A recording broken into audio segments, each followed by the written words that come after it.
أشهد أن لا إله إلا الله وحده لا شريك له وأشهد أن محمدا عبده ورسوله أما بعد فأعوذ بالله من الشيطان الرجيم بسم الله الرحمن الرحيم الحمد لله رب العالمين الرحمن الرحيم مالك يوم الدين إياك نعبد وإياك نستعين اهدنا الصراط المستقيم صراط الذين أنعمت عليهم غير المغضوب عليهم ولا الضالين.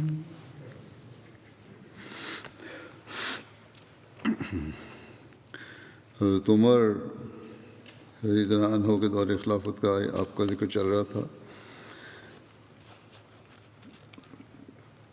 اس زمانے میں جو جنگیں ہوئیں اور جو فتوحات ہوئیں اس زمن میں لکھا ہے، یہ تاریخ ہے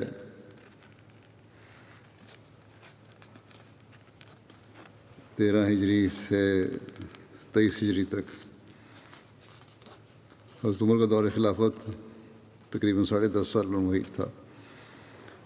اس دور میں ہونے والی فتوحات کی وسعت کا ذکر کرتے ہوئے علامہ شبلی نعمانی اپنی کتاب میں لکھتے ہیں کہ حضرت عمر کے مفتوحہ علاقوں کا کل رقبہ 22,51,030 مربع میل بنتا ہے.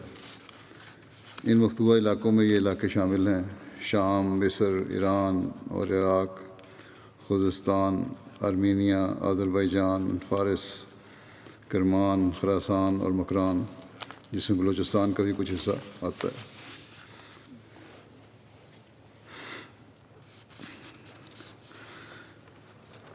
اسلامی جنگوں اور فتوحات کا سلسلہ تو حضرت ابوبکر کے دور میں شروع ہو گیا تھا. آپ کے دور میں، حضرت ابوبکر کے دور میں شام اور عراق میں اسلامی افواج جہاد میں مصروف تھیں اور بیک وقت کئی محاذوں پر جہاد جاری تھا. اور پھر یہ سلسلہ چلتا گیا اور حضرت عمر کے دور خلافت میں بھی اسی طرح جاری رہا. حضرت عمر رضی اللہ عنہ کے دور خلافت میں ایک بات جو بہت نمایاں نظر آتی ہے وہ یہ ہے کہ حضرت عمر اپنی تمام تر مصروفیات کے باوجود گویا ہر فتح کے وقت مسلمانوں کے لشکر میں موجود تھے. اگرچہ آپ نے اپنے دور خلافت میں کسی جنگ میں بھی باقاعدہ حصہ نہیں لیا، تاہم مسلمان کمانڈروں کو لشکر کے حوالے سے جملہ ہدایات مدینے سے آپ بھجواتے یا جہاں بھی آپ موجود ہوتے وہاں ان سے رابطہ میں رہتے. بلکہ بعض جنگوں کے حالات سے تو معلوم ہوتا ہے کہ حضرت عمر کی مسلمان سپہ سالاروں سے خط و کتابت روزانہ کی بنیاد پر جاری رہی، اور حضرت عمر نے مدینے میں بیٹھ کر مسلمانوں کو اپنے لشکروں کو ترتیب دینے کی ہدایات دیں اور ان کو ان علاقوں کے بارے میں ایسے بتایا، اس طرح کی ہدایات دیں گویا حضرت عمر کے سامنے ان علاقوں کا نقشہ موجود تھا یا وہ علاقے حضرت عمر کے سامنے تھے. امام بخاری نے صحیح بخاری میں حضرت عمر کے متعلق لکھا ہے: وقال عمر رضی اللہ عنہ انی لا اجاہز جیشی وانا فی الصلاۃ، کہ حضرت عمر فرمایا کرتے تھے کہ میں اپنے لشکر تیار کرتا ہوں اور میں نماز میں ہوتا ہوں. یعنی آپ اس قدر متفکر ہوتے تھے کہ نماز کے دوران میں بھی اسلامی فوجوں کی منصوبہ بندی اور پلاننگ کا کام جاری رہتا تھا. دوران میں دعا بھی کرتے رہتے ہوں گے. یہی وجہ ہے کہ ہمیں جا بجا نظر آتا ہے کہ آپ کی ہدایات کی پیروی کرتے ہوئے مسلمان فوجوں نے مشکل سے مشکل حالات میں بھی اللہ تعالیٰ کے فضل و کرم سے فتوحات حاصل کی۔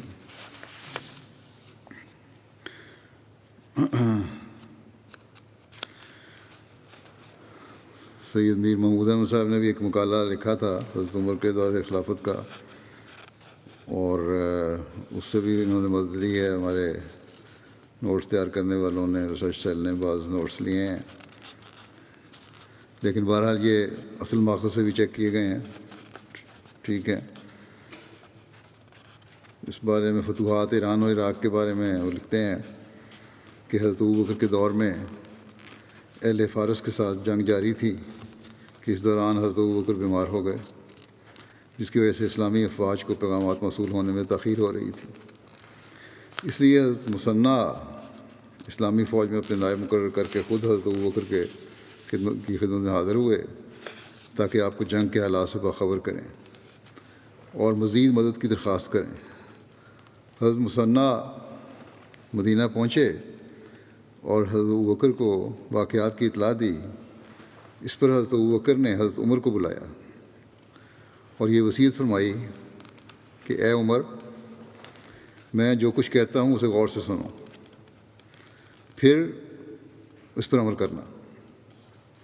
آج سوموار کا دن ہے، میں توقع کرتا ہوں کہ میں آج ہی فوت ہو جاؤں گا، یہ حضرت ابوبکر فرما رہے ہیں۔ اگر میں فوت ہو جاؤں تو شام ہونے سے قبل لوگوں کو جہاد کی ترغیب دے کر مثنیٰ کے ساتھ بھیج دینا، اور اگر میری وفات رات تک مؤخر ہو جائے تو صبح سے پہلے مسلمانوں کو جمع کر کے مثنیٰ کے ساتھ کر دینا۔ میری موت کی مصیبت خواہ کتنی بڑی ہو، وہ تمہیں دین کے احکام اور خدا تعالیٰ کے احکام کی تعمیل سے ہرگز باز نہ رہنے دے۔ تم نے دیکھا ہے کہ رسول اللہ صلی اللہ علیہ وسلم کی وفات کے موقع پر میں نے کیا کیا تھا، حالانکہ لوگوں کو اور مخلوق کو اس جیسی مصیبت کبھی پیش نہیں آئی تھی۔ خدا کی قسم، اگر میں اس وقت رسول اللہ صلی اللہ علیہ وسلم کے حکم کی تعمیل میں ذرا تاخیر جائز رکھتا تو خدا ہم کو ذلیل کر دیتا، ہم کو سزا دیتا، اور مدینے میں آگ کے شعلے بھڑک اٹھتے۔ چنانچہ حضرت ابوبکر کی وفات کے بعد حضرت عمر نے مسند خلافت پر متمکن ہوتے ہی اس وصیت کی تعمیل میں حضرت ابوبکر کی تدفین سے اگلے روز لوگوں کو جمع کیا۔ بیت خلافت کے لیے تمام اطراف سے بے شمار آدمی آئے ہوئے تھے، اور 3 دن تک ان کا تانتا بندہ رہا تھا۔ حضرت عمر نے اس موقع کو غنیمت سمجھا اور مجمع عام میں جہاد کا آغاز کیا، کیونکہ عرب قدیم سے مملکت ایران کی شان و شوکت اور زبردست فوجی طاقت سے خائف رہتے تھے، اور لوگوں کا عام طور پر خیال تھا کہ عراق حکومت فارس کا پایہ تخت ہے اور وہ حضرت خالد کے بغیر فتح نہیں ہو سکتا۔ اس لیے سب خاموش رہے۔ حضرت عمر نے کئی دن تک وعظ کیا، لیکن کچھ اثر نہ ہوا۔ آخر چوتھے دن اس جوش سے تقریر کی کہ حاضرین کے دل دہل گئے اور لوگوں کی ایمانی حرارت جوش میں آئی، اور حضرت عبید بن مسعود ثقفی آگے بڑھے اور انا لہٰذا کہ میں اس کے لیے حاضر ہوں کا نعرہ مارا اور اس جہاد کے لیے اپنا نام پیش کیا۔ ان کے بعد حضرت سعد بن ربیع اور سلید بن قیس سامنے آئے۔ ان لوگوں کو سامنے آنا تھا کہ ایمانی جوش مسلمانوں کے دلوں میں موجزن ہو گیا، اور وہ بڑے جوش و خروش سے بڑھ بڑھ کر جہاد عراق کے لیے اپنا نام پیش کرنے لگے۔ قبل ازیں عراقی افواج کی کمان حضرت خالد بن ولید کے ہاتھ میں تھی، مگر حضرت ابوبکر نے اپنے آخری زمانے میں شامی جنگوں کی اہمیت کے پیش نظر ان کو شام جانے کا حکم دے دیا تھا، اور اب عراق کی اسلامی فوج کی کمان حضرت مثنیٰ بن حارثہ کر رہے تھے۔ اس موقع پر جب حضرت عمر مسلمانوں کو عراق کی جنگوں کے لیے اپنا نام پیش کرنے کی دعوت دے رہے تھے، حضرت مثنیٰ بھی مدینہ تشریف لائے ہوئے تھے۔ آپ نے بھی ایک ولولہ انگیز تقریر کی اور کہا کہ لوگوں، یہ محاذ بہت سخت اور گراں نہ سمجھو۔ ہم نے فارس والوں سے لڑائی کی اور ان پر غلبہ پایا، اور انشاءاللہ اس کے بعد بھی ہماری ہی فتح ہوگی۔ اب مدینہ اور اس کے نواح سے عراقی جنگوں میں شمولیت کے لیے مجاہدین کا لشکر تیار ہوا۔ یہ ساری تقریریں سننے کے بعد طبری اور بلادری نے اس لشکر کی تعداد 1000 بتائی ہے، اور کتاب اخبار الطوال کے مصنف علامہ ابو حنیفہ دیناوری 5000 تعداد بتاتے ہیں۔ لگتا ہے کہ لشکر کی مدینہ سے روانگی کی وقت تعداد 1000 تھی، مگر محاذ جنگ تک پہنچتے پہنچتے یہ تعداد 5000 تک جا پہنچی، کیونکہ بلادری اور ابو حنیفہ نے تصریح کی ہے کہ امیر لشکر راستہ میں جس عرب قبیلے کے پاس سے گزرتے اسے لشکر میں شمولیت کی دعوت دیتے۔ اب یہ سوال بھی پیدا ہوا کہ اس لشکر کا امیر کون ہو۔ حضرت عمر کی جوہر شناس نظر نے، وہ حضرت مثنیٰ تھے لیکن جو نیا لشکر تیار ہوا تھا اس کا امیر کون ہو، حضرت عمر نے ابو عبید ثقفی کا انتخاب کیا۔ بعض لوگوں پر یہ امر گراں گزرا کہ سابقون الاولون مہاجرین اور انصار کو چھوڑ کر جنہوں نے اپنے خون سے اسلام کے پودے کو سینچا تھا، ایک ایسے شخص کو امیر بنا دیا ہے جو بعد میں آنے والا ہے۔ حضرت عمر نے فرمایا کہ صحابہ کو اگر کوئی امتیازی مقام حاصل ہے تو محض اس لیے کہ وہ اسلام کی خدمت میں پیش رہے اور دین کی طرف سے مدافعت کے لیے بڑھ چڑھ کر دشمن سے برسرے پیکار ہوئے، مگر اب اس موقع پر پیچھے رہ کر انہوں نے اپنا یہ حق کھو دیا۔ اس لیے اس موقع پر جو شخص اسلام کی حفاظت کے لیے سب سے پہلے سامنے آیا وہی امارت کا حقدار ہے۔ حضرت ابو عبید کے بعد سعد بن عبید اور سلید بن قیس نے عراقی جنگوں کی دعوت کے موقع پر حضرت عمر کی آواز پر لبیک کہا تھا۔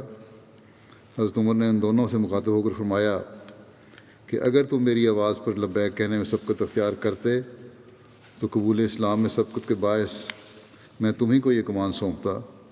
گو سلید بن قیس پر ابو عبید کو ترجیح دینے کے متعلق علاوہ پہلی وجہ کہ حضرت عمر نے اس امر کا بھی اظہار فرمایا تھا کہ اس کام کے لیے کسی دھیمے شخص کی ضرورت ہے جو تحمل اور سوچ بچار سے جنگ کا اقدام کرے، مگر سلید بن قیس فوجی پیش قدمی کے سلسلے میں بڑے جلد باز واقع ہوئے ہیں۔ اگرچہ حضرت عمر نے شرف تقدم کے باعث ابو عبید کو یہ اہم کمان سونپی تھی، لیکن حضرت صلی اللہ علیہ وسلم کے بزرگ صحابہ کی قدیمی خدمات اور گزشتہ تجربات کو نظر انداز کر دینا بھی مناسب نہ تھا۔ اس لیے آپ نے حضرت ابو عبید بن عبید ثقفی کو تاکید بھی کر دی تھی کہ وہ صحابہ کے مشورے سے مستفید ہوں اور انتظامی امور میں ان کی رائے پر چلیں۔ یہ مختلف تاریخی کتب میں تاریخ طبری میں یہ ہے واقعہ سارا جسے یہ اخذ کیا گیا ہے۔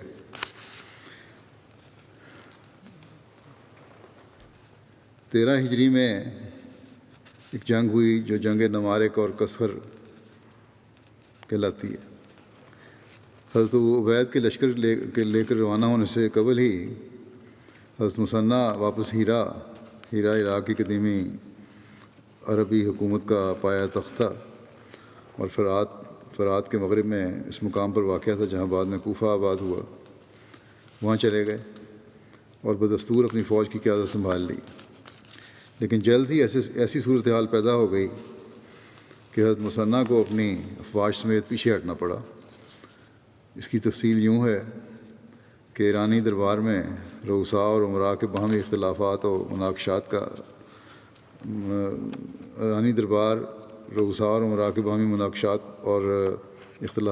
ماجگاہ بنا ہوا تھا۔ ایک نئی اور زبردست شخصیت کا ظہور ہوا جو خراسان کے گورنر فرخزاد کے بیٹے رستم کی تھی۔ ایرانی دربار کی طرف سے رستم سیاہ و سفید کا مالک بنا دیا گیا اور وہ سب اراکین سلطنت جو تفرقہ اور انتشار سے ملک کی طاقت کمزور کرنے کا سبب بنے ہوئے تھے، اب رستم کی اطاعت کا دم بھرنے لگے۔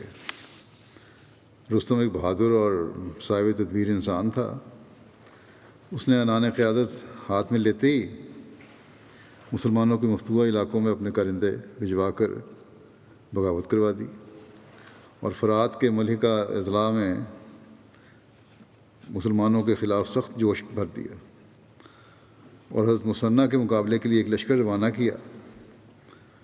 ان حالات کو دیکھ کر حضرت مثنیٰ نے کچھ پیچھے ہٹ جانا مناسب سمجھا اور ہیرا کو چھوڑ کر خفان، کوفہ کے قریب ایک مقام ہے، اس جگہ آ کر قیام پذیر ہو گئے۔ ادھر رستم برابر فوجی سرگرمیوں میں مشغول تھا۔ اس نے زبردست لشکر تیار کر کے 2 مختلف راستوں سے مسلمانوں کے مقابلے کے لیے روانہ کیے۔ ایک لشکر جابان کی سرکردگی میں تھا جو مقام میں نمارک میں اترا۔ نمارک بھی عراق میں کوفہ کے قریب ایک جگہ ہے۔ اور دوسرا لشکر نرسی کی سرکردگی میں کسکر کی طرف روانہ کیا گیا۔ کسکر بغداد اور بصرے کے درمیان دجلہ کے قریب غربی کنارے پر ایک شہر ہے جس کے آثار پر واسط کا شہر آباد ہے۔ حضرت مثنیٰ کو مدینہ سے آئے ہوئے ابھی 1 مہینہ ہی ہوا تھا کہ حضرت ابو عبید مجاہدین کا لشکر لیے ہوئے خفان میں ان سے آ ملے۔ خفان بھی کوفے کے قریب ایک مقام کا نام ہے، اور چند ہزار مسلمانوں کا یہ لشکر اس وقت مواد جنگ پر پہنچا جب عراق میں عام صورت حالات مسلمانوں کے لیے خوشکن نہ تھی، اور مفتوحہ اضلاع ایک ایک کر کے ان کے ہاتھوں سے نکل رہے تھے۔ حضرت ابو عبید نے خفان میں اجتماع لشکر کی غرض سے چند روز قیام کے بعد نمارک کا رخ کیا۔ وہاں ایک زبردست ایرانی لشکر ایک بوڑھے تجربہ کار ایرانی سپہ سالار جابان کی سرکردگی میں خیمہ زن تھا۔ حضرت ابو عبید نے لشکر کی تنظیم کی، رسالہ حضرت مثنیٰ کی سرکردگی میں دیا، میمنہ کی کمان والک بن جدارہ کو دی اور میسرہ کا کمانڈر عمر بن حیثم کو مقرر کیا۔ ایرانی لشکر کے دونوں بازوؤں کی کمان جشنت ماہ اور مردان شاہ کر رہے تھے۔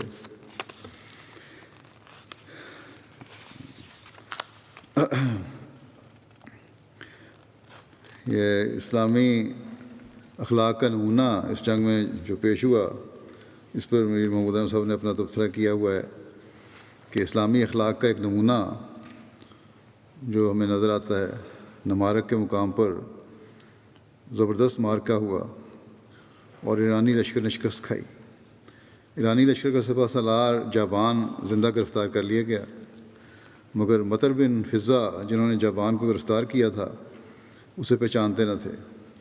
جابان نے ان کی لا علمی سے فائدہ اٹھا کر ان کو فدیہ دیا اور رہائی حاصل کر لی۔ کچھ دیر بعد مسلمانوں نے دوبارہ جابان کو گرفتار کر لیا اور حضرت ابو عبید کے پاس لائے اور آپ کو بتایا کہ جابان کو ایرانی لشکر میں کیا پوزیشن حاصل ہے، مگر حضرت ابو عبید نے یہ برداشت نہ کیا کہ ایک شخص جس کو ایک مسلمان سپاہی ایک دفعہ فدیہ لے کر رہا کر چکا ہے، دوبارہ قیدی بنا لیا جائے۔ لوگوں نے دوبارہ اصرار کیا کہ جابان کو تو گویا بادشاہ کی پوزیشن حاصل ہے۔ آپ نے فرمایا کہ میں تو پھر بھی بدعہدی کا مرتکب نہیں ہو سکتا، چنانچہ رہا کر دیا گیا۔ اس واقعے سے اس ضابطۂ اخلاق پر روشنی پڑتی ہے جو اسلامی افواج کا لائے عمل ہوتا تھا، اور معلوم ہوتا ہے کہ کس طرح مسلمان زبردست جنگی فوائد کے حصول کے لیے بھی اخلاق کا دامن ہاتھ سے نہیں چھوڑتے تھے۔ پھر مارکہ سقاتیہ ہے جو 13 ہجری میں ہوا۔ یہ بھی نمارک کے مارکے سے شکست کھا کر ایرانی لشکر کسکر کی طرف بھاگا، جہاں ایرانی کمانڈر نرسی پہلے سے ایک لشکر جرجار لیے ہوئے مسلمانوں کے مقابلہ کے لیے تیار تھا۔ ابو عبید اس کے مقابلے کے لیے کسکر کی طرف بڑھے۔ نرسی جو کسکر میں ایرانی لشکر کا سپہ سالار تھا، ایرانی اراکین سلطنت میں خاص امتیازی مقام رکھتا تھا، اور وہ اور اس کے لشکر دونوں بازوؤں کے کمانڈر بندویا ویا اور تیراویا ایران کے ساسانی بادشاہوں کے قریبی اور گہرے رشتہ داروں میں سے تھے۔ ایرانی دربار کو نمارک میں شکست کی خبر پہنچ چکی تھی اور رستم نرسی کے لیے مزید امدادی افواج کے بھجوانے کا بندوبست کر رہا تھا کہ حضرت ابو عبید نے اپنی فوج کی نقل و حرکت کو تیز کرتے ہوئے نرسی کے لشکر کو اس کی امدادی فوج کے آنے سے قبل ہی کسکر کے نشیبی علاقوں میں جا لیا، یعنی اس پر حملہ کر دیا، اور سکاتیہ کے نام سے معروف تھا جگہ۔ سکاتیہ کے میدان میں ایک زبردست معرکے کے بعد اللہ تعالیٰ کے فضل سے مسلمانوں کو فتح ہوئی۔ بڑے معرکے کے بعد حضرت ابو عبید نے کسکر کے ارد گرد علاقے میں مختلف جگہوں پر جمع شدہ دشمن کے مقابلے کے لیے اسلامی دستے بھی بھیجنا شروع کر دیے۔ پھر ذکر ہے جنگ باروسما، یہ بھی 13 ہجری کی ہے۔ باروسما کسکر اور سکاتیہ کے درمیان ایک مقام تھا جہاں پر ایرانی جرنیل جالینوس سے مقابلہ ہوا جو جاوان کی مدد کے لیے آیا تھا۔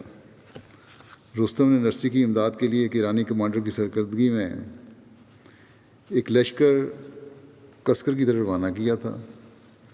ابو عبید کو اس کی اطلاع مل چکی تھی اور انہوں نے کمال ہوشیاری سے کام لے کر جالینوس کے لشکر کی آمد سے پہلے ہی نرسی کی افواج سے ٹکر لے لی اور اس کو شکست دے کر دشمن کی فوجی طاقت کو صدمہ پہنچا دیا تھا۔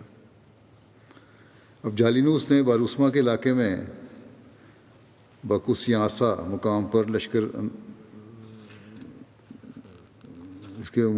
انداز ہوا۔ سیاسا کے مقام پر لشکر انداز ہوا۔ جالینوس بصرہ اور کوفہ کے درمیان کی بستیوں کو ارض سواد کہا جاتا تھا، اور باروسما اور باکوسیاسا ان بستیوں میں سے 2 بستیاں ہیں۔ ابو عبید باکوسیاسا پہنچے اور مختصر سی لڑائی کے بعد ایرانی افواج نے شکست کھائی اور جالینوس میدان سے بھاگ کھڑا ہوا، اور ابو عبید نے وہاں قیام کر کے ارد گرد کے علاقوں پر مکمل قبضہ کر لیا۔ یہ مورخ جو تبری ہے ان کا بیان ہے۔ بلادری نے لکھا ہے کہ جالینوس سے مصالحت ہو گئی تھی، البتہ بعد کے مورخین میں ابن خلدون اور ابن اسیر نے تبری کی تائید کی ہے۔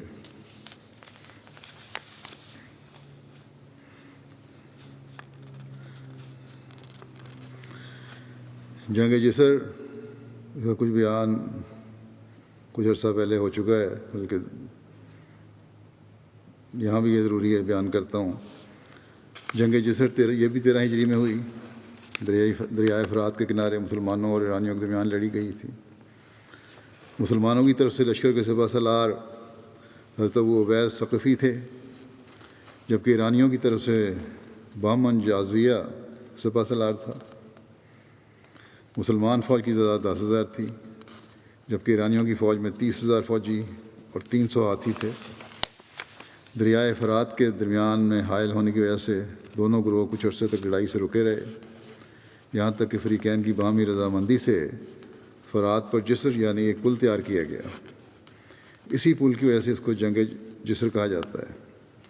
جب پل تیار ہو گیا تو بہمن جازویہ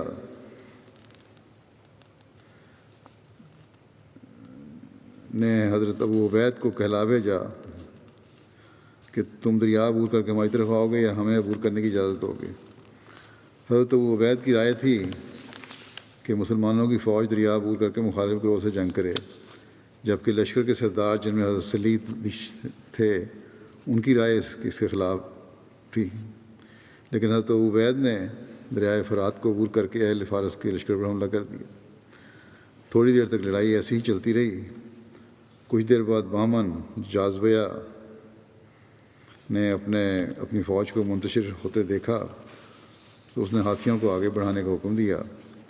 ہاتھیوں کے آگے بڑھنے سے مسلمانوں کی صفیں بے ترتیب ہو گئیں۔ اسلامی لشکر ادھر ادھر ہٹنے لگا۔ حضرت ابو عبید نے مسلمانوں کو کہا کہ اے اللہ کے بندو، ہاتھیوں پر حملہ کرو اور ان کی سونڈیں کاٹ ڈالو۔ حضرت عبید یہ کہہ کر خود آگے بڑھے اور ایک ہاتھی پر حملہ کر کے اس کی سونڈ کاٹ ڈالی۔ باقی اسلامی لشکر نے بھی یہ دیکھ کر تیزی سے لڑائی شروع کر دی اور کئی ہاتھیوں کی سونڈیں اور پاؤں کاٹ کر ان کے سواروں کو قتل کر دیا۔ اتفاق سے حضرت عبید ایک ہاتھی کے سامنے آ گئے۔ آپ نے وار کر کے اس کی سونڈ کاٹ دی، مگر آپ اس ہاتھی کے پاؤں کے نیچے آ گئے اور دب کر شہید ہو گئے۔ تاریخ طبری کی ایک روایت میں ہے کہ حضرت عبید کی بیوی دوما نے جنگ سے قبل ایک خواب دیکھا تھا کہ ایک شخص آسمان سے ایک برتن میں جنت کا ایک مشروب لایا جس کو حضرت ابو عبید اور جبر بن ابو عبید نے پیا ہے۔ اسی طرح ان کے خاندان کے چند لوگوں نے بھی پیا ہے۔ دوما نے خواب اپنے شوہر سے بیان کی۔ حضرت ابو عبید نے کہا کہ اس خواب کی تعبیر شہادت ہے۔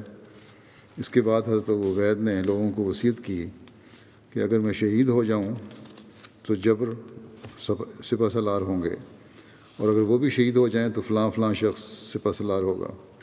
چنانچہ جس شخص نے خواب میں اس برتن سے مشروب پیا تھا ان کو حضرت ابو عبید نے ترتیب وار سپہ سالار مقرر کر دیا، اور پھر فرمایا کہ اگر ابو القاسم بھی شہید ہو جائیں تو پھر حضرت مثنیٰ تمہارے سپہ سالار ہوں گے۔ دوما کا یہ خواب حرف بحرف پورا ہوا۔ اس جنگ میں حضرت ابو عبید کے بعد علیہ ترتیب بیان کردہ 6 اشخاص ایک ایک کر کے علم امارت ہاتھ میں لیتے چلے گئے اور شہید ہوتے چلے گئے۔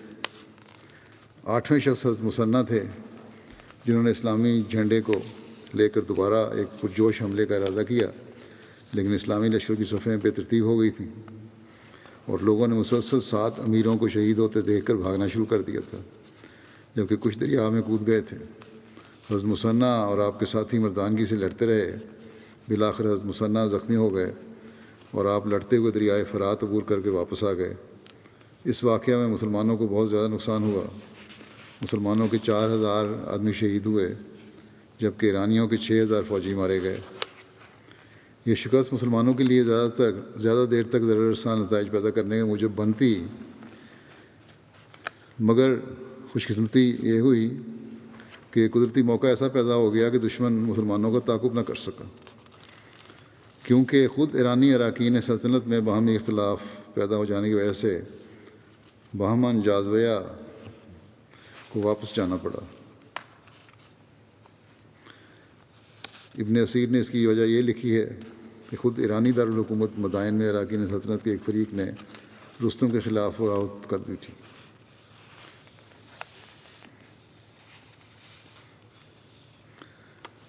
حضرت مسلم موعود نے بھی جنگ جسر کے بارے میں کچھ بیان فرمایا ہے کہ سب سے بڑی اور ہولناک شکست جو اسلام کو پیش آئی وہ جنگ جسر تھی۔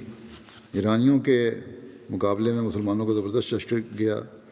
ایرانی سپہ سالار دریا پار اپنے مورچے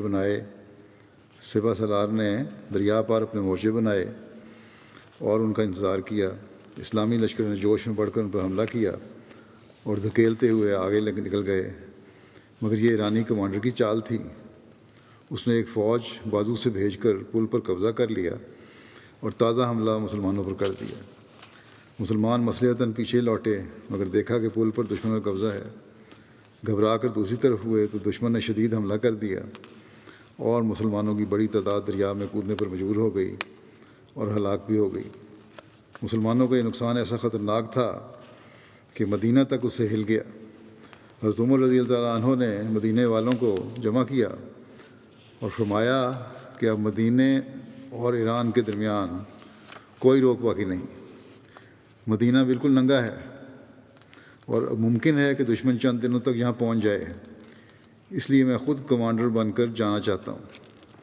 باقی لوگوں نے تو اس تجویز کو پسند کیا، مگر حضرت علی نے کہا کہ اگر خدا نخواستہ آپ کام آ گئے تو مسلمان تتر بتر ہو جائیں گے اور ان کا شرازہ بالکل منتشر ہو جائے گا، اس لیے کسی اور کو بھیجنا چاہیے، آپ خود تشریف نہ لے جائیں۔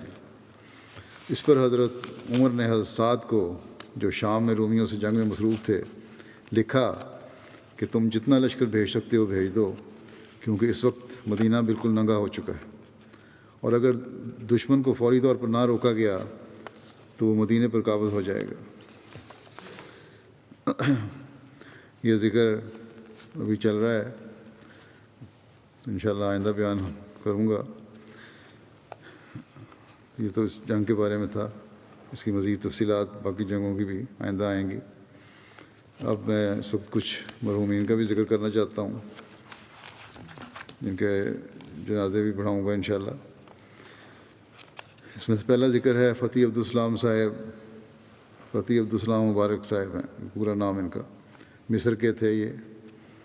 یہ 75 سال کی عمر میں گزشتہ دنوں ان کی وفات ہو گئی، انا للہ و انا الیہ راجعون۔ ان کے والد نقشبندی طریقے کے پیروکار تھے۔ انہوں نے اپنے ایک بچے کو دینی تعلیم کے لیے وقف کرنے کا عہد کیا اور فتح صاحب کو اس کے لیے منتخب کیا گیا۔ فتح صاحب نے 10 سال کی عمر میں حفظ قرآن مکمل کر لیا۔ قرآن کریم سے عشق کی وجہ سے فتح صاحب کے والد نے بھی ان کے ساتھ ہی قرآن کریم حفظ کرنا شروع کر دیا اور مکمل قرآن حفظ کیا۔ بعد میں خدا کا ایسا فضل ہوا کہ ان کے والد نے 88 سال کی عمر میں بیعت بھی کر لی۔ قرآن حفظ کرنے کے بعد فتح صاحب نے الازہر کے تحت ایک ہائی اسکول سے امتیازی کامیابی کے ساتھ تعلیم مکمل کی، پھر قاہرہ یونیورسٹی سے انجینئرنگ میں ڈگری لی۔ زمانہ طالب علمی میں مطالعہ کے بے حد شوق کی وجہ سے اپنی جیب خرچ سے پیسے بچا بچا کر کتب خریدتے اور مطالعہ کرتے۔ پھر مصر کی ایئر فورس میں افسر مقرر ہوئے۔ فوج میں ان پر یہ الزام لگا کہ آپ بعض انقلابی اسلامی تحریکوں کے مخفی منصوبوں میں شامل ہیں، حالانکہ آپ ان کے مخالف تھے اور ان کی اصلاح کے لیے کوشاں تھے۔ بہرحال اس الزام میں ایک عرصہ جیل میں گزارنے کے بعد آپ کو بری کر دیا گیا۔ اس کے بعد آپ عراق چلے گئے، کچھ عرصہ وہاں بطور انجینئر کام کیا۔ 1991 میں عراق میں جنگ کے دوران انہوں نے بڑا خطرناک گزارا۔ جس علاقے میں آپ رہتے تھے وہاں ایک رات میں 10 بم گرے۔ آپ اپنی فیملی کو لے کر دعاؤں میں مصروف رہے اور اللہ تعالیٰ نے حیرت انگیز طور پر ان کو محفوظ رکھا۔ پھر آپ اردن آ گئے اور معتزلی فرقہ کے ساتھ شامل ہو گئے۔ پھر مصر آئے اور کسی قدر اہل قرآن کی طرف مائل تھے کہ جماعت سے تعارف ہوا۔ احمدیت میں آپ کو تمام پریشان کن مسائل کا حل ملا تو آپ نے بیعت کر لی۔ بیعت کا واقعہ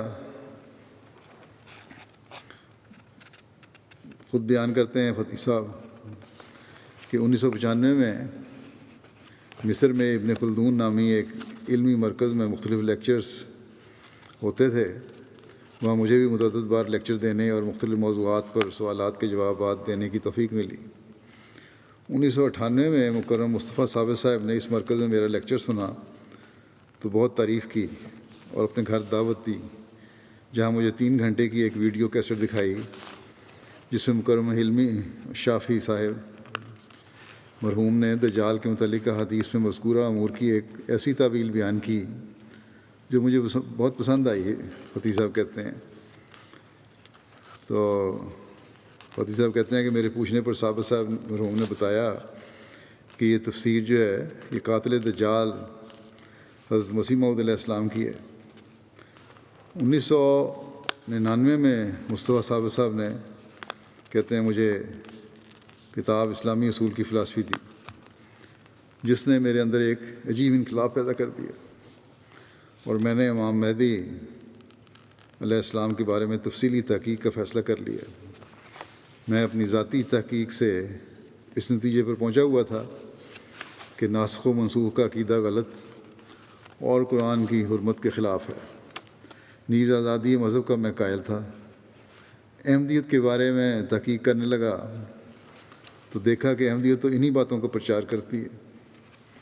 پھر بعض آیات قرآنیہ کے بارے میں سوال کرنے پر مصطفیٰ ثابت صاحب نے مجھے 5 والیوم کمنٹری دی اور کہا کہ اس میں سے سب سوالوں کا جواب موجود ہے۔ میں نے دیکھا اس میں میرے تمام سوالوں کے جوابات میرے ہی طرز فکر اور میری توقع کے عین مطابق موجود تھے۔ میں نے بہت سوچا، کہتے ہیں فتح صاحب کہ میں نے بہت سوچا کہ وہی الہی کا جھوٹا دعویٰ کرنا تو ظلم عظیم ہے، لیکن جو امور امام مہدی علیہ السلام لے کر آئے ہیں سب حق و ہدایت اور روحانی علوم پر مشتمل ہیں۔ اکا دکا مفہوم تو کوئی نہ کوئی بیان کر دیتا ہے، لیکن اس قدر سچے مفاہیم اور اتنی بڑی تعداد میں اس پوری صدی میں کسی بھی شخص کو اللہ تعالیٰ نے عطا نہیں فرمائے۔ تو کیا اللہ تعالیٰ نے اس عظیم انعام سے ایسے شخص کو نوازا ہے جو ظلم عظیم کرتے ہوئے وہی الہی کا دعویٰ کرتا ہے؟ آخر دعاؤں سے پڑھائی پڑھ کے سوچ کے 2001 میں مصطفیٰ صاحب جب مصر تشریف لائے تو کہتے ہیں کہ میں نے انہیں بتایا کہ میں امام مہدی علیہ السلام پر ایمان لے آیا ہوں۔ انہیں شدت جذبات کی وجہ سے ایک لمحہ کے لیے میری بات کا یقین نہ آیا۔ اس کے بعد میں نے حضرت مسیح علیہ السلام کی عربی کتب کا مطالعہ شروع کیا اور معانی اور مفاہیم کا ایک بحر ذخار میرے سامنے ٹھاٹھے مارنے لگا۔ فتح صاحب کی علمی خدمات جو ہیں جماعت کے لیے 2005 میں حضرت مسلم موعود کی کتاب حیات محمد صلی اللہ علیہ وسلم کا انگریزی سے عربی میں ترجمہ کیا، لائف آف محمد کا۔ الحوار المباشر کے پروگراموں میں شامل ہوتے رہے اور بڑے پرجوش انداز میں مدلل اور مفصل جوابات دیتے تھے جنہیں احباب بہت پسند کرتے تھے۔ ایک مصری عیسائی پادری نے قرآن کریم پر اعتراضات پر مبنی ایک سیریز چلائی جس کا عنوان تھا حل القرآن و کلام اللہ، یعنی کیا قرآن خدا کا کلام ہے۔ اس کے جواب میں فتح صاحب نے 2006 میں پروگراموں کی ایک سیریز ریکارڈ کروائی جس کا نام تھا انہو کلام اللہ، یعنی ہاں بے شک یہ خدا تعالیٰ کا کلام ہے۔ حضرت مسیح علیہ السلام کے عربی قصائد کی تشریح پر مشتمل پروگرام روح القدس کیا، جس میں قصائد کے لفظی و معنوی اعجاز کو بہت خوبصورت انداز سے واضح کیا۔ اس کے علاوہ متعدد پروگراموں میں شرکت کرتے رہے جن میں نبوات تحققت یعنی پیشگوئیاں جو پوری ہو گئیں، براہین احمدیہ کی معارف فی سماوات القرآن، تاریخ اسلام اور خاتم النبیین وغیرہ شامل ہیں۔ اس کے علاوہ جماعتی خدمات بھی ہیں آپ کی۔ مقامی جماعت میں ایک لمبا عرصہ تک سیکٹری تبلیغ کے طور پر خدمت بجاتے رہے، اپنے آپ کو وقف کے لیے بھی پیش کیا۔ کئی سال تک بطور وقف زندگی جماعتی خدمات بجاتے رہے، جماعتی سینٹر میں درس بھی دیا کرتے تھے۔ ان کے بیٹے ابراہیم فتح صاحب کہتے ہیں کہ ابا جان مرحوم سورہ فاتحہ کی روشنی میں سچی زندگی جینے والے انسان تھے۔ ان کی زندگی نعمت خلافت کے نور سے فیض یاب تھی۔ خلیفہ وقت کے لیے عشق اور تعظیم کے عجیب جذبات رکھتے تھے۔ ان کے نزدیک سب مشکلات کے حل اور سب مسائل کو سمجھنے اور اللہ تعالیٰ کی طرف جانے والا راستہ جاننے کا صرف ایک ہی طریقہ ہے اور وہ ہے خلافت۔ لکھتے ہیں کہ والد صاحب قول و فعل میں کامل سچ سے کام لینے میں مشہور تھے۔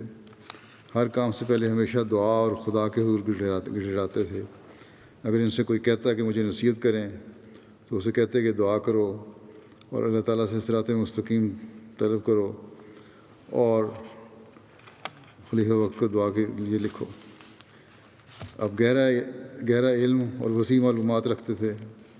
مطالعہ بہت وسیع تھا، ہر علم کی کتابیں پڑھتے اور نئے افکار اور جدید تحقیقات کو سمجھنے کی کوشش میں لگے رہتے۔ حاصل مطالعہ اور علم کا باریک دینی امور کو سمجھنے اور سمجھانے میں صرف کرتے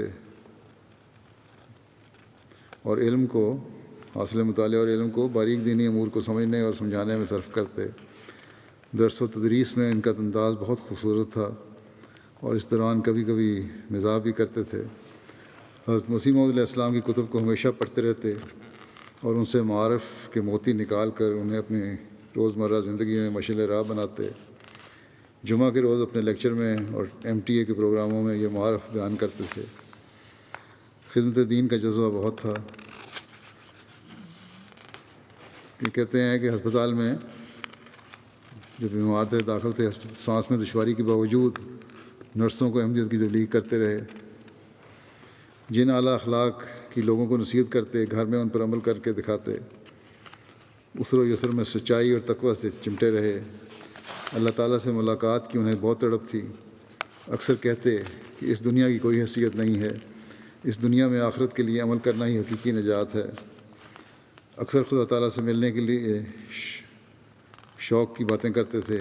آخری دنوں میں ان کے بیٹے کہتے ہیں جب مجھے پریشان دیکھتے تو کہتے کہ میرے پاس بیٹھ کر سورہ فاتحہ اور درود شریف بار بار پڑھو، کیونکہ بیماری سے شفا خدا تعالیٰ کے اذن سے ہوتی ہے اور اسی کو دوا کا بھی علم ہے۔ طب اس کے اذن کے بغیر کچھ بھی نہیں کر سکتا۔ مجھے دنیا کی کوئی پرواہ نہیں ہے بلکہ خدا تعالیٰ سے ملنے کا شوق ہے۔ یہ بیٹے لکھتے ہیں کہ میری والدہ بیان کرتی ہیں کہ میرے میاں ہمیشہ جماعت کی خدمت کو ہر دوسرے کام پر ترجیح دیتے تھے، زیادہ وقت گھر سے باہر تبلیغ میں گزارتے تھے۔ اسی کی برکت سے اللہ تعالیٰ بھی ہمارے بچوں کی خارق عادت طور پر حفاظت فرماتا تھا۔ ڈاکٹر حاتم حلمی شافی صاحب لکھتے ہیں کہ ہمارے بھائی اور استاذ مکرم فتح عبدالسلام صاحب واقعتاً ایسے لوگوں میں سے تھے جن کے بارے میں اللہ تعالیٰ فرماتا ہے کہ مومنوں میں سے بعض ایسے لوگ ہیں جنہوں نے خدا سے کیا ہوا عہد پورا کر دیا۔ بیعت سے وفات تک کے عرصے میں ڈاکٹر حاتم صاحب کہتے ہیں کہ میں نے آپ کو ایک عجیب انسان پایا ہے۔ آپ کو خدا تعالیٰ اور اس کی صفات اور توحید کی محبت کا نشہ تھا، رسول کریم صلی اللہ علیہ وسلم اور قرآن کریم کے عاشق تھے، سورہ فاتحہ کے عشق میں فنا تھے۔ اپنی قیمتی درسوں میں حضرت مسیح علیہ السلام کی تفسیر سورہ فاتحہ کے آسمانوں میں پرواز کرتے نظر آتے تھے۔ حسین المصری صاحب اردن سے ہیں، لکھتے ہیں فتح صاحب حضرت مسیح علیہ السلام اور قادیان کے عاشق تھے۔ خلافت پر آپ کا پختہ ایمان تھا، بہت علمی آدمی تھے۔ پھر اپنا واقعہ بیان کرتے ہیں کہ قادیان کے جلسہ 2018 میں انہوں نے اکٹھے شرکت کی۔ کہتے ہیں جب میں قادیان پہنچا تو مجھے سرائے وسیع میں ٹھہرایا گیا، وہاں بڑے محبت سے ملے مجھے فتح صاحب۔ جلسہ کی کارروائی کے بعد رات کو میرے ساتھ ابراہیم احمد کی باتیں شروع کر دیتے۔ آپ کو قادیان سے عشق تھا۔ قادیان کے بارے میں کہتے کہ یہ ہمارے پیارے کی بستی ہے، پیارے کی پیاری بستی ہے۔ ہم نے مل کر قادیان کے مقدس مقامات دیکھے، اور کہتے ہیں کہ میں حیران رہ گیا کہ حلمی فتح صاحب کو ہر جگہ اور اس کی تاریخ کا تفصیلی علم تھا۔ جس دن انہوں نے قادیان سے رخصت ہونا تھا، ہم نماز فجر کے بعد بیت الذکر اور بیت الدعا میں گئے۔ وہاں آپ کی شدت عجز و نیاز دیکھ کر میں بھی ضبط نہ کر سکا۔ وہاں سے فارغ ہو کر جب باہر نکلے اور بہشتی مقبرہ والے چوک کے قریب پہنچے تو حیران و پریشان ادھر ادھر دیکھنے لگے، اور پھر تھوڑی دیر کے بعد میرے پوچھنے پر روتے جاتے تھے اور سسکیاں لیتے جاتے تھے، اور پھر زمین پر سجدے میں گر گئے۔ پھر اٹھے اور آسمان کی طرف ہاتھ اٹھا کر کانپتی آواز سے کہا کہ اے خدا، تجھے پتہ ہے کہ اپنے پیارے کی ہمسائیگی میں رہنا مجھے کتنا عزیز ہے۔ اے خدا، تجھے علم ہے کہ میں آج کی رات یہیں گزارنا چاہتا ہوں، لیکن تھوڑی دیر بعد ہمارے رخصت ہونے کا وقت ہو جانا ہے، کیونکہ ان کو اطلاع دی گئی تھی کہ آج انہوں نے واپسی ہے ان کی، اس دن جس دن یہ واقعہ ہوا۔ تو ہر چیز پر قادر ہے، ہر کام تیرے ہاتھ میں ہے، تیرے اذن سے ہی سب کچھ ہوتا ہے، اور قانون قائم ہے اور بدلتے ہیں۔ میرا سفر ملتوی کر دیتا چند گھنٹے اور میری آنکھوں کو ٹھنڈک نصیب ہو۔ اور پھر بہرحال ہوا یہ کہ گاڑی آئی، اور اس دن کیونکہ ان کو کہا گیا تھا ان کی سیٹیں ہیں، فتح صاحب کا سامان اس میں رکھ دیا گیا۔ تھوڑی دیر بعد سرائے وسیع میں فتح صاحب کی آواز گونجی کہ اللہ اکبر، اللہ اکبر۔ کہتے ہیں یہ کہ میرے رحیم، انہوں نے کہا کہ میرے رحیم رب نے میری دعا سن لی اور میرا سفر ملتوی کر دیا۔ وہ خدا تعالیٰ کی حمد و شکر میں مصروف تھے۔ تو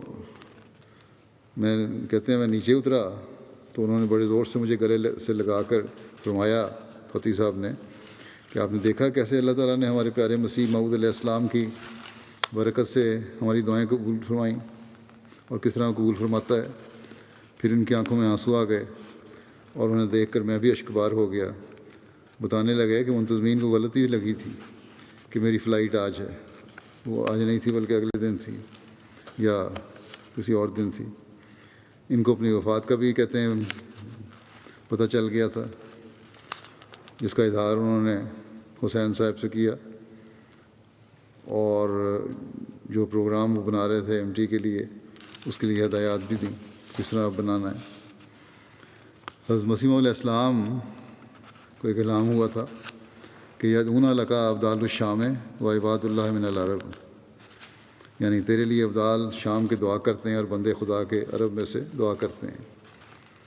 حضرت مسیح نے لکھا ہے کہ خدا جانے یہ کیا معاملہ ہے اور کب اور کیوں کر اس کا ظہور ہو، واللہ عالم بالصواب، لیکن بہرحال ہم نے دیکھا کہ اللہ تعالیٰ کے فضل سے جہاں جہاں بھی عرب جماعتیں قائم ہو رہی ہیں ان میں بھی، اور اس مثال سے جو بھی میں نے دی ہے اس فتح صاحب کی، یہ سامنے آتا ہے کہ کس طرح اللہ تعالیٰ عربوں میں سے مخلصین پیدا کر رہا ہے جو حضرت مسیح علیہ السلام پر درود و اسلام بھی بھیجتے ہیں اور محبت اور پیار اور عشق کا اظہار بھی کرتے ہیں۔ اس بات کی گواہی دیتے ہوئے حاتم صاحب بھی لکھتے ہیں کہ حضرت اقدس مسیح موعود اور آپ کی کتب اور اشعار سے فتح صاحب کی محبت خارج از بیان ہے۔ خلافت سے مرحوم کی محبت اور اطاعت اور احترام ان کے ہر قول و فعل سے جھلکتا تھا اور ہر ایک کو نظر آتا تھا۔ راسخ یقین تھا کہ خلافت خدا تعالیٰ کی عظیم نعمت ہے اور اس کے ملنے پر حمد و شکر کے گیت گاتے تھے۔ وہ اس حبل اللہ کو بڑی مضبوطی سے تھامے ہوئے تھے اور اطاعت خلافت میں فنا تھے۔ یہ تو میں نے بھی دیکھا ہے، ایسا پیار اور محبت ملاقات کے وقت ان کی آنکھوں میں اور ہر حرکت سے نظر آتا تھا اور جھلکتا تھا جو غیر معمولی معیار کا تھا، اور ساتھ ادب اور احترام بھی تھا بے شمار۔ اگر ان کی کسی بات یا دلیل کو بڑے علمی مضامین لے کے آتے تھے، مجھے سمجھ نہیں اگر گائی میں نے رد کر دیا یا مزید تحقیق کے لیے کہا تو کامل شرح سے اسے تسلیم کیا، گویا کہ خلافت کے فدائی اور سلطان نصیر تھے۔ اسامہ عبدالعظیم صاحب لکھتے ہیں کہ فتح عبدالسلام صاحب بہت بڑے عالم تھے، عمر میں بھی بڑے ہونے کے باوجود بہت عاجز انسان تھے۔ ہم میں سے سب سے چھوٹے کے ساتھ بھی بڑے ادب سے پیش آتے اور اس کا مشورہ قبول کرتے تھے۔ بہت وسیع حوصلے کے مالک تھے، اگر کسی سے کوئی زیادتی ہو جاتی تو سب کے سامنے بڑے انکسار کے ساتھ اس سے معذرت کرتے اور اس کا سر چومتے۔ مرحوم کو اسلام سے بہت محبت تھی اور احمدی نوجوانوں کو جماعت کے ایسے خادم اور سپاہی بنانا چاہتے تھے جن میں علم بھی ہو اور روحانیت بھی۔ رات دیر تک ہمیں نصیحت کرتے اور جماعتی ذمہ داریوں کی طرف توجہ دلاتے۔ کہتے ہیں کہ بہت حلیم تھے، اگر کوئی آپ سے اکھڑپن سے بات کرتا تو بھی اس کا جواب سختی سے نہ دیتے تھے۔ میرے علم میں بھی ہے بعض لوگوں نے ان کو سخت تکلیف بھی پہنچائی، ان سے سخت رویہ اختیار کیا، لیکن اگر وقتی طور پر کسی وجہ سے ان کے منہ سے کوئی سخت لفظ نکل بھی گیا فتح صاحب کے منہ سے تو پھر معافی بھی مانگی، اور بعض دفعہ مجھے بھی لکھ دیتے تھے کہ میں نے اس شخص سے فلاں بات کی ہے اور اس کے معافی بھی مانگ لی ہے۔ تو یہ حوصلہ کم لوگوں میں ہی ہوتا ہے۔ تمیم صاحب لکھتے ہیں کہ اکثر کہا کرتے تھے کہ اسلام میں کوئی خلافت کے بغیر درست نہیں، اسلام میں کوئی کام خلافت کے بغیر درست نہیں ہو سکتا۔ جس چیز کی ہمیں ضرورت ہے وہ مختلف خیالات کی طرف مائل کرنا نہیں، بلکہ ہمیں خلیفہ کی ضرورت ہے جو اختلافات کا فیصلہ کرتا ہے اور خدائی رہنمائی کے نتیجے میں ہماری رہنمائی کرتا ہے۔ مرحوم ہمیشہ ہر اس بات کو چھوڑنے کے لیے تیار تھے جسے خلیفہ وقت قبول نہیں کرتے تھے۔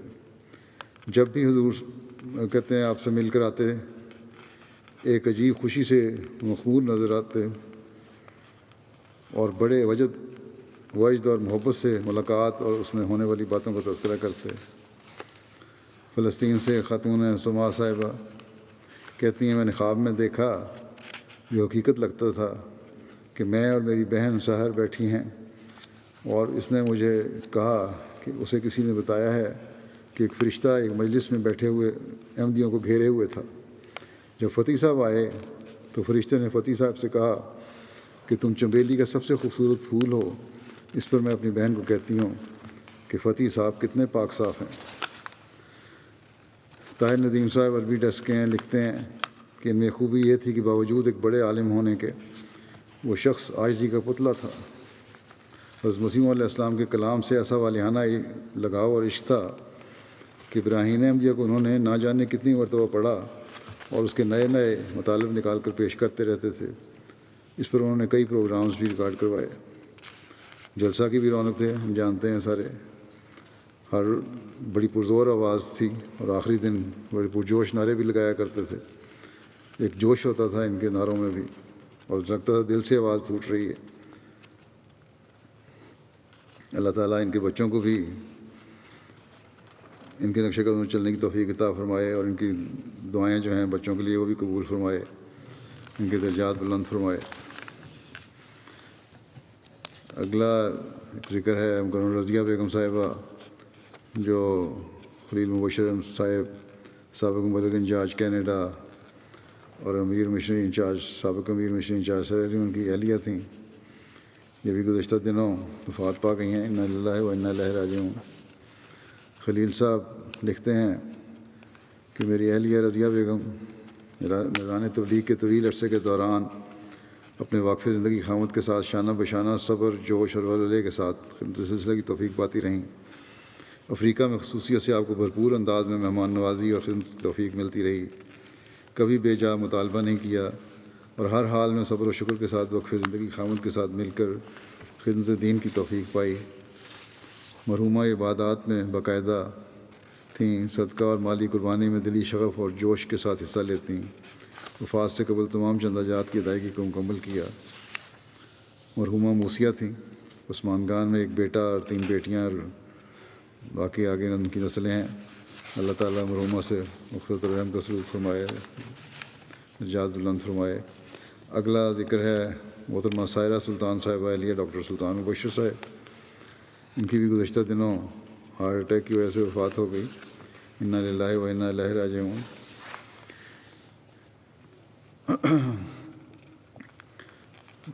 یہ ان کو بھی لگ بھگ سے لجنہ پاکستان میں مختلف شعبہ جات میں خدمت کی توفیق ملی، اور خدمت خلق کے شعبے میں خاص طور پر خدمت کی توفیق زیادہ ملی۔ ان کے میاں ڈاکٹر سلطان بشیر صاحب لکھتے ہیں کہ جماعت اور خلافت کی وفادار تھیں، اس بات پر بہت خوش تھیں کہ ہمارا گھر مسجد مبارک کے قریب ہے۔ جب ان کی شادی ہوئی تو اس وقت ان کی ساس صاحبہ وفات پا چکی تھیں۔ ان کے سسر مولانا دوست محمد شاہد صاحب حیات تھے۔ ان کی ہمیشہ بیٹیوں کی طرح خدمت کی اور ان کی تمام ضروریات کا خیال رکھا۔ ان کے پاس مختلف ممالک سے آنے والے مہمان جو دن کے کسی بھی حصے میں آتے تھے، ان کی مہمان نوازی بھرپور طریقے پہ کرتی تھیں۔ ایک واقف زندگی کی بہو ہونے کا انہوں نے حق ادا کر دیا۔ نہایت درجہ غریب پرور تھیں، اور اس معاملہ میں ان کا ہاتھ بہت کھلا تھا، حتیٰ کہ کبھی مقروض بھی ہو جایا کرتی تھیں۔ کبھی کبھی بعض اوقات اپنا زیور بھی بیچا، لیکن غریبوں کو ہر لحاظ سے مدد کی۔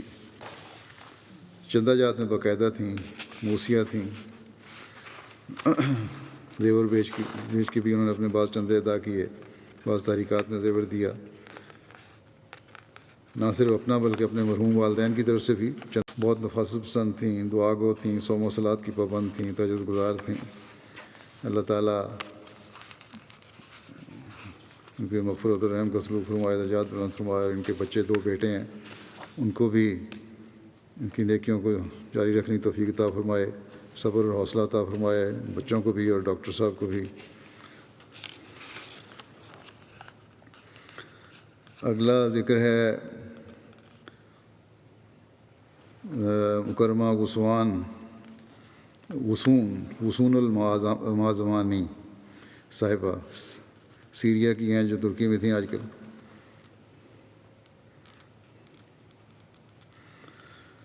ان کی بھی گزشتہ دنوں میں 45 سال کی عمر میں وفات ہو گئی، انا للہ و انا الیہ راجعون۔ بیمار تھیں لمبے عرصے سے، اللہ کے فضل سے۔ موسیہ بھی تھیں مرحومہ۔ ترکی کے صدر جماعت اور مربی سلسلہ صادق بٹ صاحب لکھتے ہیں کہ 2015 میں سیریا سے ہجرت کر کے ترکی آئی تھیں۔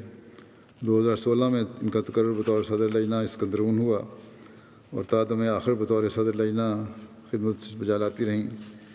کافی عرصہ سے بیمار تھیں اور صاحب فراش تھیں، تاہم اس بیماری کی حالت میں بھی ہمہ وقت خدمت دین میں مصروف رہتی۔ انٹرنیٹ کے ذریعے مختلف فورمز پر تبلیغ کرتی رہتی تھیں۔